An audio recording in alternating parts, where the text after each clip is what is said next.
ആരായിരിക്കും ബി.ജെ.പിയുടെ സംസ്ഥാന പ്രസിഡന്റ്? ഈ ചോദ്യം ചോദിക്കാൻ തുടങ്ങിയിട്ട് കുറച്ചു നാളുകളായി. ഇതുവരെയും അതിലൊരു തീരുമാനമായിട്ടില്ലേ എന്ന് തന്നെയാണ് എല്ലാവരും ചോദിക്കുന്നത്. ശോഭാ സുരേന്ദ്രനാണോ, എം.ടി. രമേശാണോ, അതോ കെ. സുരേന്ദ്രൻ തന്നെ തുടരുമോ തുടങ്ങിയ ചോദ്യങ്ങളെല്ലാം വരുന്നുണ്ട്. അതേസമയം വി. മുരളീധരന്റെ പേരും ഈ അധ്യക്ഷ സ്ഥാനത്തേക്ക് പരിഗണിക്കപ്പെടുന്നുണ്ട്. എന്നാൽ ഇവരെല്ലാം കവച്ചുകൊണ്ട് ശോഭാ സുരേന്ദ്രൻ തന്നെ, ഒരു വനിതാ പ്രതിനിധി തന്നെ കേരളത്തെ നയിക്കും എന്ന റിപ്പോർട്ടുകളാണ് ഇപ്പോൾ പുറത്തു വരുന്നത്. ബി.ജെ.പിയുടെ സംസ്ഥാന പ്രസിഡന്റ് പ്രഖ്യാപനം നീളുമ്പോൾ ആർക്കാണ് കസേര നീണ്ടുപോകുന്നത് എന്നായിരുന്നു ചോദ്യം. ഡൽഹി തിരഞ്ഞെടുപ്പിന് പിന്നാലെ പ്രഖ്യാപനം നടക്കും എന്നാണ് ആദ്യം പറഞ്ഞത്. 17-ന് പ്രഖ്യാപിക്കുമെന്ന് പിന്നീട് വ്യക്തമാക്കി. അത് സംബന്ധിച്ച് കേരളത്തിലെ നേതാക്കൾക്ക് ഇന്ന് ഒരറിവുമില്ല എന്നാണ് പറയുന്നത്. ദേശീയ ജനറൽ സെക്രട്ടറി തരുൺ ചുഗ് സംസ്ഥാന കോർ കമ്മിറ്റി അംഗങ്ങളോട് അഭിപ്രായം ചോദിച്ച് റിപ്പോർട്ട് തയ്യാറാക്കി നൽകിയിട്ടുണ്ട്. എം.ടി. രമേശ്, വി. മുരളീധരൻ, ശോഭാ സുരേന്ദ്രൻ എന്നിവരുടെ പേരുകളാണ് ഈ റിപ്പോർട്ടിലുള്ളത്.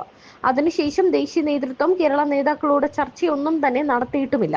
ഇനി പന്ത് ദേശീയ നേതൃത്വത്തിന്റെ കോർട്ടിലാണ്. അതായത് ഇനി കേന്ദ്രം തീരുമാനിക്കും. തീരുമാനമെടുക്കുന്നതിന് മുൻപ് RSS സംസ്ഥാന ഘടകത്തിന്റെ അഭിപ്രായം തേടാറുണ്ട്.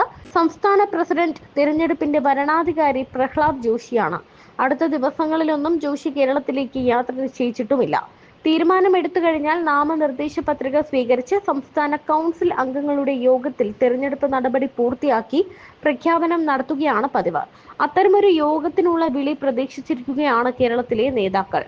സമീപകാല സംഘടനാ തിരഞ്ഞെടുപ്പുകളിൽ സംസ്ഥാന പ്രസിഡന്റ് സ്ഥാനത്തേക്ക് പരിഗണിക്കപ്പെടുകയും ഒടുവിൽ ഒഴിവാക്കപ്പെടുകയും ചെയ്തിട്ടുള്ള എം.ടി. രമേശിന് അവസരം നൽകണമെന്ന് കൃഷ്ണദാസ് പക്ഷം കേന്ദ്ര നേതൃത്വത്തിന് മുന്നിൽ ശക്തമായി തന്നെ ആവശ്യപ്പെട്ടു കഴിഞ്ഞു. ഇനിയും പരിഗണിക്കാതിരിക്കുന്നത് അനീതിയാകുമെന്നാണ് അവരുടെ വാദം. ദക്ഷിണേന്ത്യയിൽ നിന്നൊരു വനിതാ പ്രസിഡന്റ് വേണമെന്ന് തീരുമാനിച്ചാൽ ശോഭാ സുരേന്ദ്രന് നറുക്കുവീഴും.